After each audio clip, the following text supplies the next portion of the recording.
எஸ்கேலேருந்து குமாருங்க.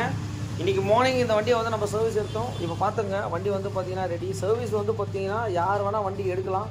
But வந்து அந்த டைமுக்கு கரெக்டாக நம்ம டெலிவரி பண்ணணும். இந்த கஸ்டமர் என்னென்ன ஒர்க் சொன்னார்ன்றதை பார்த்துடலாம். ஏன்னா இந்த வண்டியில் என்னென்ன பண்ணிங்கன்னா சீட் கவர் கிழிஞ்சிருந்தது. ஸோ இந்த ஒர்க்கு சீட் கவரும் கலருக்கு ஏற்ற மாதிரி டேங்க் கவர் கேட்டார், மொபைல் பவுச் வைக்கிற மாதிரி.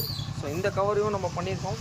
இந்த வண்டியில் வந்து கிளச்சு கேபிள் மாற்றிருக்கோம், ஒரு ஃபுல் சர்வீஸ் பண்ணியிருக்கோம், நம்மளுடைய ஜிக்ஸாக் பெயிண்ட் அடிச்சிருக்கோம். ஸோ ஒரு என்டையர் ஒர்க்குங்க. இன்றைக்கி காலைல வண்டி எடுத்தேன், ஒரு 6 மணிக்கு கமிட்மெண்ட் கொடுத்தேன், வண்டி ரெடிங்க. ஸோ வண்டியோட பீட்டு எல்லாமே செக் பண்ணிக்கங்க. வண்டி ரொம்ப நீட்டாக ஒர்க் பண்ணி முடிச்சிருக்கோம். எந்த வண்டியாக இருந்தாலும் கண்டிப்பாக நீங்கள் சொல்லுங்கள், நம்ம ஆன் டைமில் பண்ணி கண்டிப்பாக வந்து அந்த புக்கிங் மாதிரி எடுத்து தான் நம்ம பண்ணி கொடுத்துட்ருக்கோம்.